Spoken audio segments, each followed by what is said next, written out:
ये कहानी शुरू होती है मंगोलिया के डेजर्ट से। ये ईस्ट एशिया का सबसे बड़ा रेगिस्तान है। यहाँ पर एक कंपनी आई होती है जो यहाँ पर तेल निकालना चाहती थी, लेकिन उनकी इन्फॉर्मेशन गलत होती है। यहाँ पर कोई तेल नहीं होता और अब ये सब के सब वापस जा रहे हैं। इन सब को वापस ले जाने के लिए यहाँ पर एक प्लेन भेजा गया है जिसके पायलट का नाम फ्रैंक होता है। उसके साथ उसका को पायलट भी होता है। ये दोनों के दोनों यहाँ पर जितना भी सामान है और जितने भी इम्प्लॉयज हैं, इन सब को लेकर यहाँ से बीजिंग जाएंगे। ये सब के सब प्लेन में बैठ जाते हैं और बीजिंग के लिए निकल पड़ते हैं। और तभी इस बहुत बड़े रेगिस्तान में तूफान आना शुरू हो जाता है। फ्रैंक का जो को पायलट होता है वो बोलता है कि हमें क्या करना चाहिए। फ्रैंक कहता है कि अगर हम वापस गए तो हमें फ्यूल के लिए इंतजार करना पड़ेगा, क्योंकि दोबारा उड़ान भरने के लिए हमारे पास फ्यूल नहीं है और उसमें कितना वक्त लगेगा मुझे नहीं पता, इसीलिए हमें आगे बढ़ना होगा। इसके बाद फ्रैंक अपने प्लेन को और भी ऊपर ले जाता है ताकि वो रेत के तूफान से निकल पाए, लेकिन यहाँ पर इनका प्लेन ओवरलोडेड होता है। ये तूफान में फंस जाते हैं। साथ ही रेडियो की मदद से राब्ता करने की भी कोशिश करते हैं, लेकिन इनका राब्ता नहीं हो पाता और रेत की वजह से इनका एक इंजन खराब हो जाता है। फ्रैंक कहता है कि मुझे इमरजेंसी लैंडिंग करनी होगी और वो इमरजेंसी लैंडिंग करने के लिए प्लेन को नीचे उतारना शुरू कर देता है। लेकिन ये लैंडिंग इतनी आसान नहीं होती क्योंकि आगे उसे कुछ भी नहीं दिख रहा होता और जैसे ही प्लेन और नीचे उतरता है तो उनके प्लेन का पिछला हिस्सा एक चट्टान से टकराता है, जिस वजह से पीछे का दरवाजा खुल जाता है। इनमें से एक पैसेंजर उड़ जाता है और उसकी मौत हो जाती है। और अब इनका प्लेन रेगिस्तान में घिसटता हुआ आगे तक जाता है और जब प्लेन रुकता है तो ये देखते हैं कि प्लेन में 2 पैसेंजर्स और मर चुके होते हैं, लेकिन अभी भी ये बाहर नहीं जा सकते क्योंकि बाहर तूफान चल रहा है। और जब तूफान थमता है तो ये दिखाया जाता है कि इनका पूरा प्लेन रेत के अंदर दफन हो चुका है। लेकिन कुछ ही घंटों के बाद रेत वहाँ से खुद ही उड़ जाती है और इनका प्लेन एक बार फिर से विजिबल हो जाता है। ये सब के सब बाहर आते हैं और अपने खाने की सप्लाई चेक करते हैं और उन्हें पता चलता है कि इनके पास 1 महीने के खाने और पीने की सप्लाई है। इन्हीं में से एक आदमी होता है, वो कहता है कि मैं चलकर यहाँ से बाहर निकल जाऊंगा। दरअसल इन्हें यहाँ से बाहर निकलने के लिए 200 माइल का सफर करना होगा, क्योंकि अब ये मंगोलिया में नहीं बल्कि चाइना में कहीं है। लेकिन इन्हें अपनी एग्जैक्ट पोजीशन नहीं पता होती और ना ही इनका रेडियो काम कर रहा होता है। वो आदमी तो यहाँ से चलकर निकलना चाहता है। वो कहता है कि मैंने मैराथन किया है, मैंने हाइकिंग ट्रैकिंग की है, मैं यहाँ से जा सकता हूँ। उसे बताया जाता है कि ये जुलाई का महीना है और रेगिस्तान में जुलाई का महीना सबसे गर्म होता है। अगर आप 1 गिलास पानी पियोगे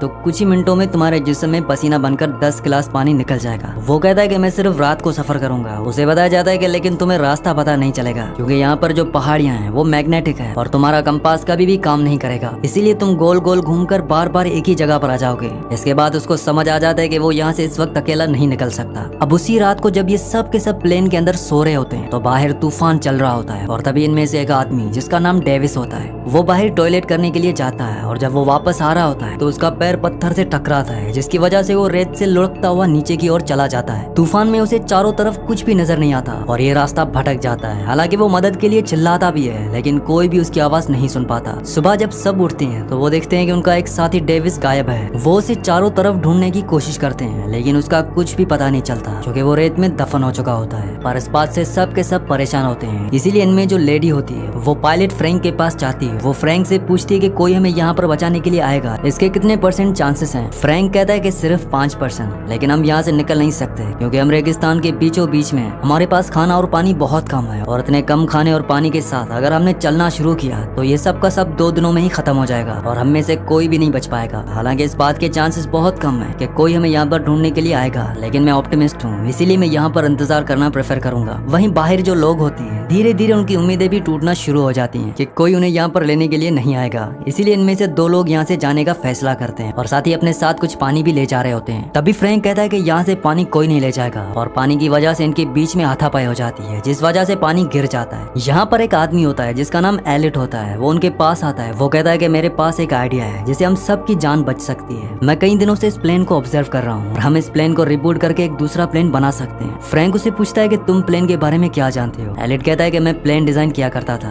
दरअसल एलिट के बारे में कोई भी ज्यादा नहीं जानता था क्योंकि वो उस कंपनी के साथ काम नहीं करता था जो मंगोलिया में तेल निकाल रही थी। वो एक दिन वहाँ पर आयरोस के बाद से पिछले 2 सालों से उन्हीं के साथ था। यहाँ पर एलिट के बारे में जानने के बाद सब शॉक होते हैं, लेकिन साथ ही साथ अब उनके अंदर एक उम्मीद भी है और वो सब तैयार हो जाते हैं कि वो इस प्लेन को रिबिल्ड करेंगे। लेकिन फ्रैंक उनकी बातों से एग्री नहीं होता। वो कहता है कि ऐसा नहीं हो सकता। वो उसके लिए साफ साफ मना कर देता है और अगली सुबह इनमें से एक जिसका नाम जेम्स होता है वो यहाँ से निकल जाता है। तब यहाँ पर जो लेडी होती है वो उसे ढूंढने के लिए जा रही होती है। फ्रैंक उसे रोकता है। वो कहता है कि मैं जाऊंगा और फ्रैंक उसे ढूंढने के लिए निकल पड़ता है। वो उस पहाड़ी तक पहुंच जाता है जहाँ पर इनके प्लेन का एक पिछला हिस्सा टकराया था और प्लेन से जो आदमी गिर गया था उस आदमी की लाश अभी भी वहाँ पर होती है, पर उसके जिस्म पर उसके कपड़े नहीं होते। वहाँ पर कुछ गोलियों के कवर भी होते हैं। ये देखकर फ्रैंक पूरी तरह से हैरान हो जाता है और तभी वहाँ पर जेम्स आता है। जेम्स कहता है कि हमसे पहले यहाँ पर कोई आ चुका है। मैं यहाँ पर अपनी घड़ी लेने के लिए आया था जो इस आदमी से पोकर में हार गया था, पर अब इसके हाथ में वो घड़ी नहीं है। इसीलिए ये समझ जाते हैं कि यहाँ पर रेगिस्तान के स्मगलर्स आए थे जो उनके साथी के हाथ से घड़ी ले गए। साथ ही साथ यहाँ पर गोलियों के कवर्स भी होते हैं क्योंकि उन लुटेरों ने इनके साथी के जिस्म पर अपनी गोलियां चलाकर निशानेबाजी की प्रैक्टिस की होती है। फ्रैंक जेम्स से वापस चलने के लिए कहता है लेकिन जेम्स मना कर देता है। वो कहता है कि तुम दोबारा प्लान क्यों नहीं बनाना चाहते। फ्रैंक कहता है कि वो इसलिए क्योंकि मैं उन्हें झूठी उम्मीदें नहीं देना चाहता,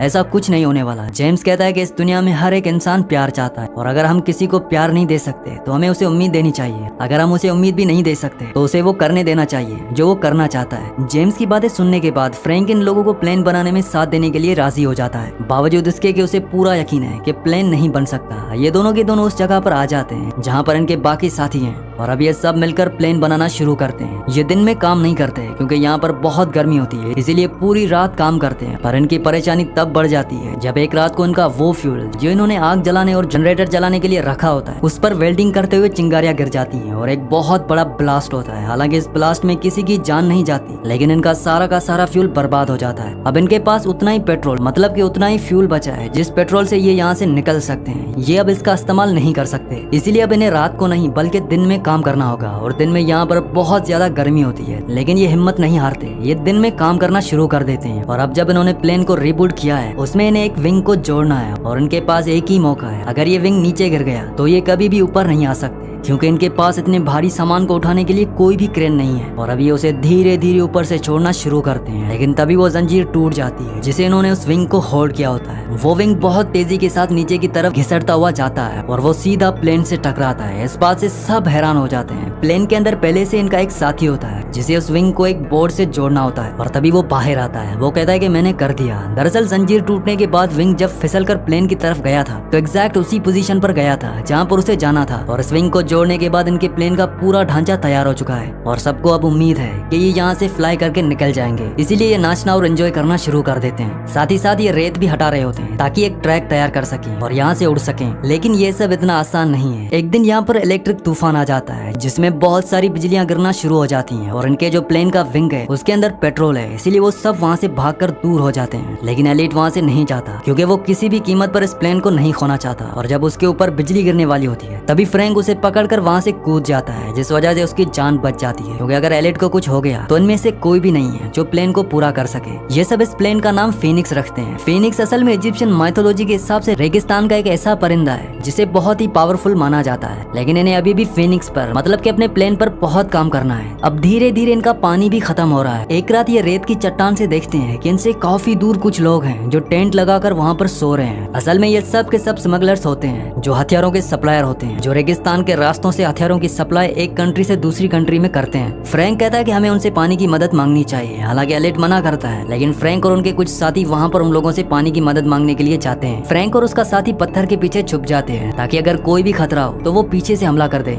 इनके पास गन भी होती है और जब वो उन स्मगलर से पानी की मदद मांगते हैं तो उनमें से एक आदमी इन्हीं के एक आदमी पर गोली चला देता है। फ्रैंक और उसका जो साथी होता है वो पीछे से उन पर गोलियां चलाते हैं और उनके आदमियों को मार देते हैं, लेकिन एक स्मगलर वहाँ से भागने में कामयाब हो जाता है। हालांकि फ्रैंक के पास मौका था उसे पीछे से गोली मारने का, लेकिन वो गोली नहीं चलाता क्योंकि वो खूनी नहीं है। यहाँ पर जेम्स इन मरे हुए स्मगलर्स में से एक स्मगलर का हाथ में वो अपनी घड़ी देखता है जो उसके उस दोस्त के पास थी जिसकी प्लेन से गिरकर मौत हो गई थी। मतलब कि ये वही स्मगलर्स हैं जो पहले भी यहाँ पर आ चुके थे और इन्हीं स्मगलर्स ने इनके मरे हुए साथी के ऊपर गोलियां चलाई थी। मतलब कि ये बहुत ही खतरनाक स्मगलर्स थे। इनमें से एक स्मगलर बच जाता है, वो जख्मी होता है और ये सब उसे अपने प्लेन के पास लेकर आते हैं। हालांकि कुछ लोग चाहते हैं कि इसे मार दिया जाए क्योंकि इसने इनके साथी को मारा है, लेकिन फ्रैंक ऐसा करने से मना करता है और सबके बीच में आर्ग्यूमेंट हो रहे होते हैं। तभी एलिट उसे गोली मार देता है जिस वजह से फ्रैंक और एलिट के बीच में आर्ग्यूमेंट्स होना शुरू हो जाते हैं। एलिट फ्रैंक को ब्लेम करता है। वो कहता है कि तुम पायलट थे, तुम्हारी वजह से हम यहाँ पर फंसे और तुम्हारी वजह से हमारे एक साथी की जान गई क्योंकि मैंने मना किया था, फिर भी तुम वहाँ पर गए। और इस बात से फ्रैंक को गुस्सा आ जाता है। वो एलिट को एक पंच मारता है और अब एलिट इन सब से नाराज हो जाता है क्योंकि उसकी ईगो हर्ट हो जाती है। वो कहता है कि मैं प्लेन नहीं बनाऊंगा, मुझे जितना काम करना था मैंने कर लिया, मैं यहाँ पर 10 लोगों के बराबर काम करता हूँ और तुम सब आराम करते हो। कैली यहाँ पर उसके पास आती है और वो उसे कहती है है कि तुम्हारे बिना हम इस प्लेन को नहीं बना सकते, हमें तुम्हारी जरूरत है। वो कहता है कि सब अगर मुझे रिक्वेस्ट करेंगे तभी मैं प्लेन को बनाऊंगा, और सबको उसे रिक्वेस्ट करनी पड़ती है, यहाँ तक के फ्रैंक को भी। फ्रैंक कहता है कि तुम यहाँ के बॉस हो,